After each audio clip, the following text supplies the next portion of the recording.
नमस्कार दोस्तों, कैसे हैं आप लोग। उम्मीद करता हूं सभी लोग स्वस्थ होंगे और मस्त होंगे। स्वागत करता हूं आपका गौतम सीटेट क्लासेस में। तो चलिए दोस्तों, आज की क्लास स्टार्ट करते हैं। देखिए भाई, आज जो हमारी क्लास है ये वैन हिले का जो ज्यामितीय चिंतन है इसके बारे में हमारी क्लास रहेगी। और जो वैन हिले है ये आपका सिर्फ सीटेट में नहीं आता है, यूपी टेट में भी आता है, यूके टेट में भी आता है, MP TET, KVS, DSSB, Chhattisgarh TET और सुपर टेट, ये सभी में आता है। अच्छा, मेरा जो तरीका है, मैं कोशिश करता हूँ कि जो सीटेट आपको पढ़ाता हूँ उसको मैं इतना इजी कर दूँ कि आप चुटकियों में सॉल्व कर लें चीज़ों को और सीटेट को फर्स्ट अटैम्प्ट में क्रैक कर लें। तो उसी के रिगार्डिंग मेरे पास एक ट्रिक भी रहेगी।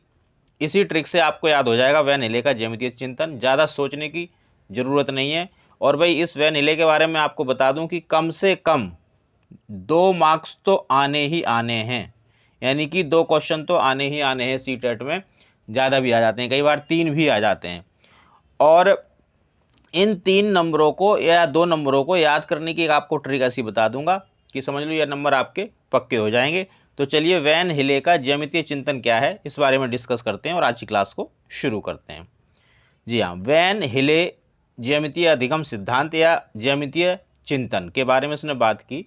तो इन्होंने ये बताया कि जो आपका बच्चा है, बच्चा जो है वो ज्यामितीय जो आकृतियाँ होती हैं उनको कैसे सीखता है। इसके लिए इन्होंने पाँच पाँच स्तर दिए। उन 5 स्तरों के यहाँ पे नाम है। जो पहला जो स्तर है इसका नाम है स्तर 0। ये ध्यान रखना कि भाई संख्या में तो ये 4 ही आपको दिखाई दे रहे हैं, 1 2 3 4, लेकिन ये हैं 5 क्योंकि इसमें 0 भी इंक्लूड है। तो जो पहला स्तर है, इस पहले स्तर का नाम है स्तर 0। इसमें वो चाक्षुषीकरण की बात करता है। चाक्षुषीकरण यानी कि विजुअलाइजेशन या मानसिक चित्रण, यानी कि बच्चा जो चीज़ें हैं उनको अपने दिमाग पर छापना शुरू करता है।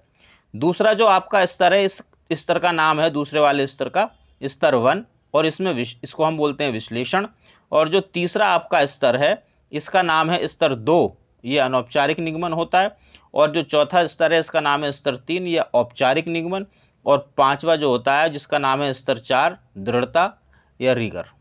तो ये 4 जो है इन्होंने 5 स्तर बताए कि बच्चा किस तरह से जो ज्यामितीय आकृतियां होती हैं उनकी पहचान करता है, उनके बारे में अपनी थिंकिंग बनाता है। तो अब इनको हम 1 बाय 1 डिस्कस करेंगे और फिर ट्रिक देखेंगे अपनी, किस तरह की ट्रिक है मेरे पास आपके लिए।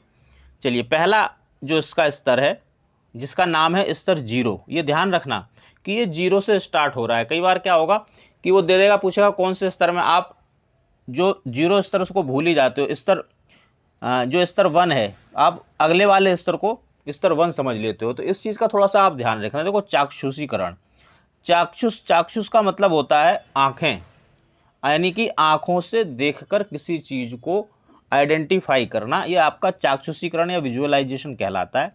इसमें जो बच्चा होता है, हमारा छोटा बच्चा होता है, लगभग आप ही लगा लो नर्सरी का जो बच्चा हो गया, फर्स्ट क्लास का बच्चा होगा, तो ये जो ज्यामितीय आकृतियाँ हैं उनको कैसे पहचानता है। नंबर 1, देखकर ज्यामितीय आकृतियों की पहचान कर लेता है। अच्छा, ज्यामितीय आकृतियों की पहचान कैसे करता है, इसके नाम से नहीं करता है। जैसे सपोज करो आपने इसको वृत्त बनाया और आप अगर उस बच्चे से पूछोगे कि बेटा ये क्या है, तो बोलेगा सर ये रोटी है, या बोलेगा ये सिक्का है। अभी उसको इनके नाम नहीं पता है, लेकिन वो इस आकृति से फैमिलियर है, उसने अपने दैनिक जीवन में इन आकृतियों को देखा है, इसलिए वो उनकी पहचान करता। आकृतियों की समग्र रूप में पहचान करना। समग्र रूप में पहचान करने का मतलब कि उसने पूरा ही, सपोज करो आपने कहा अच्छा बताओ ऐसी चीज तुमने कहाँ देखी है, तो बच्चा कहेगा सर दरवाजा होता है ऐसा। तो उसने समग्र रूप में दरवाजे को देखा, उसने ये नहीं देखा कि इसमें ये लंबाई है ये चौड़ाई है। पहले स्तर पर, यानी कि जो स्तर 0 है, उस पर बच्चा ये चीज़ें करता है। ज्यामितीय जो आकृतियाँ होती हैं उनकी तुलना कैसे करता है, अपने दैनिक जीवन में जो चीज़ें वो रोज़ देखता है। जैसे इसको वो दरवाज़ा कहेगा, इसको गोल को रोटी कह देगा, सिक्का कहेगा। अगर आपने मान लो त्रिभुज बनाया तो कहेगा सर ये पहाड़ है। तो जो चीज़ें उसने देखी हैं, जो उसने विजुअलाइजेशन किया है चीज़ों का, उन चीज़ों के बारे में आपको वो बताएगा। इनके प्रॉपर नाम वगैरह वो नहीं बता पाता है। मिक्स्ड शेप हो, अगर जैसे सपोज करो कि आपने ये वृत्त है या आयत है या वर्ग है या त्रिभुज है, इन सब की बहुत सारी आकृतियाँ आपने अगर मिक्स कर दी हैं और फिर उसने कहा कि भाई इनको जो एक जैसी आकृतियाँ इनको अलग अलग करो, तो वो बच्चा इन चीज़ों को अलग अलग कर लेता है, क्योंकि जो इसका एक चित्र है, जो ज्यामितीय आकृतियां हैं, हालांकि बच्चा नहीं जानता कि ये ज्यामितीय आकृतियां, लेकिन अपने दैनिक जीवन में इस शेप्स की चीज़ों का वो प्रयोग करता है, इसलिए उसके दिमाग में ये चित्र बैठा हुआ है और इस स्टेज पर बच्चा उन चित्रों की पहचान कर लेता है। तो ये आपका स्तर 1 है, जिसका नाम है स्तर 0, और इसको बोलते हैं हम चाक्षुषीकरण या विजुअलाइजेशन। दूसरा देखेंगे, दूसरा जो है आपका, ये इसका नाम है स्तर 1। ये थोड़ा सा ध्यान रखना, इसमें कंफ्यूज मत होना। इसमें क्या है, विश्लेषण। अब देखो बच्चा विश्लेषण कैसे करेगा, विश्लेषण करने का उसका क्या तरीका रहेगा। अब जब आपने अभी कहा था, अभी हमने देखा था कि हमने उसको ऐसे गोला बनाया तो उसने कहा रोटी, लेकिन जब बच्चा इस स्तर पे होगा और आप इसको गोला बनाओगे तो वो रोटी नहीं कहेगा, वो कहेगा वृत्त।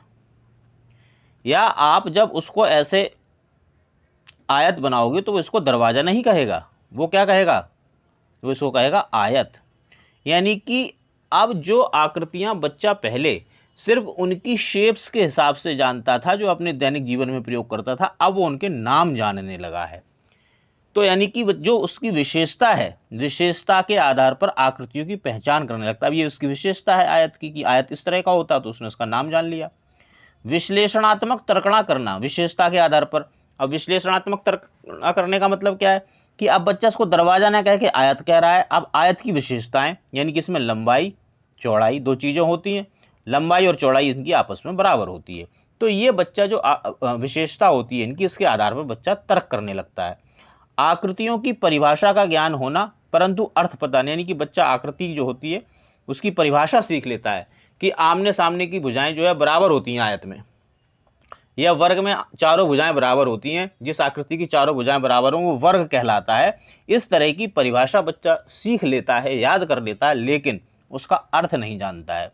मापन करना सीख जाता है, यानी कि अगर आप कहोगे कि भाई ये मैंने आयत बना दिया, स्केल लो, फुट्टा लो और इससे इसको नापो, इसकी लंबाई कितनी है, चौड़ाई क्या है, तो ये बच्चा कर लेता है। इतना विश्लेषण करना सीख जाता है दूसरे स्तर पर, जिसका नाम है स्तर 1। चलिए अगला देखेंगे, इसका है स्तर 3। स्तर जो 3 है उसका नाम क्या है, स्तर 2, यानी कि जो थर्ड स्टेज है उसका नाम है स्तर 2 है, अनौपचारिक निगमन या इनफॉर्मल डिडक्शन। अच्छा, अब इसमें क्या करता है बच्चा, इसमें थोड़ा सा वो और आगे बढ़ जाता है। अब आगे किस तरह से बढ़ेगा, जैसे अभी मैंने आपको उदाहरण दिया था कि मैंने गोला बनाया तो उसने कहा था रोटी, पहले स्तर पे जब वो विजुअलाइजेशन कर रहा था। दूसरे स्तर पे उसने क्या कहा, ये वृत्त है। अब जब ये तीसरे स्तर पे आएगा तो इसको ये पता होगा कि भाई ये वृत्त है, इसमें से अर्धवृत्त भी बनता है, या इसके 4 हिस्से भी हो सकते हैं, वृत्त अर्धवृत्त भी होता है और वृत्त भी होता है, अलग अलग तरह के वृत्त होते हैं। या जैसे आयत की बात करो तो अब बच्चा ये समझ लेता है कि आयत में और वर्ग में फ़र्क है, इसकी चारों भुजाएं बराबर हैं लेकिन इसकी नहीं है। एक जो वर्ग है वो आयत होता है या हो सकता है, लेकिन जो आयत है वो वर्ग नहीं हो सकता है। इन सब चीज़ों के बारे में बच्चा अनौपचारिक रूप से तर्कणा करते हुए आकृतियों की विशेषता के बारे में बताने लगता है। नियमों के मध्य सहसंबंध स्थापित कर लेता है। सहसंबंध जैसे मैंने बताया कि भाई ये एक नियम उसने बच्चे ने बनाया। आयत और वर्ग की अगर बात करूं, यहीं तक आपको सिखाता हूं मैं कि ये जो आयत है, आयत के आमने सामने की भुजाएं बराबर होती हैं और वर्ग की भी आमने सामने की भुजाएं बराबर होती हैं।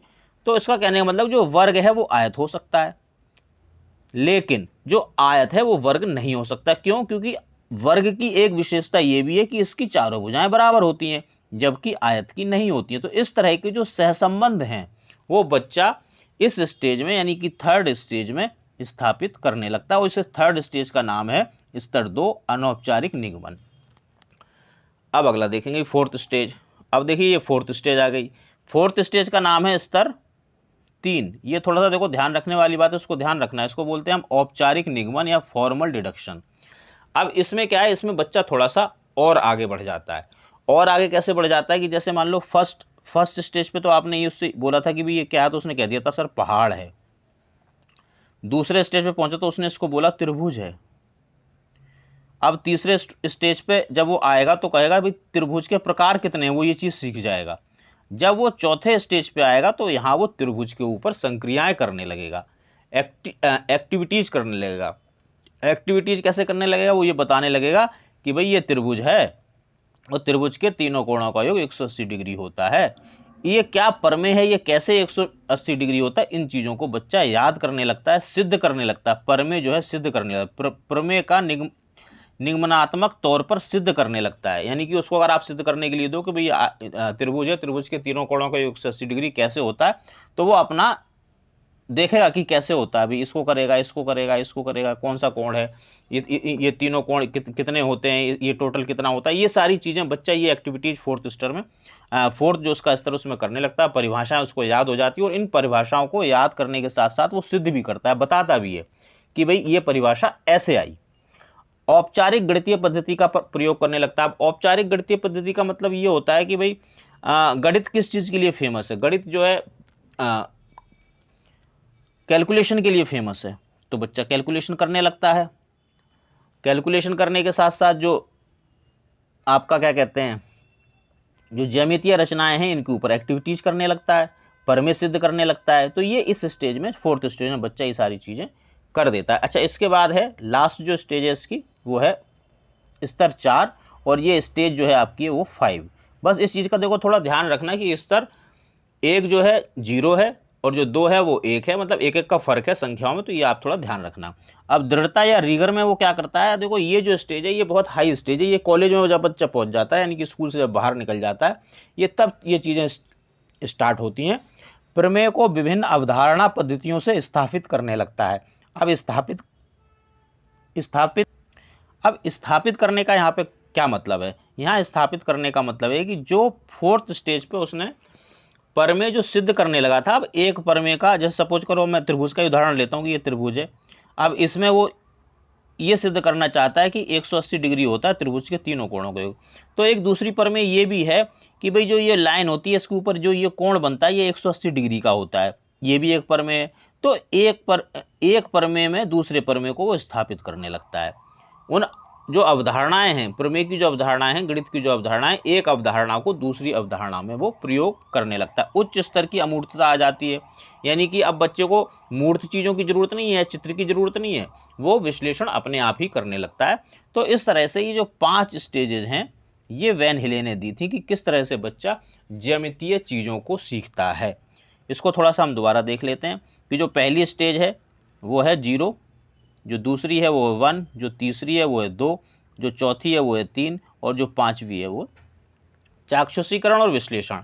देखो ये जो 2 स्टेजेज हैं ना, इन 2 स्टेजेज में किन का काम चलेगा, जो सीटेट का पेपर 1 दे रहे हैं उनका काम चल जाएगा, क्योंकि लगभग इन्हीं दो स्टेजेस से क्वेश्चन पूछा जाता है।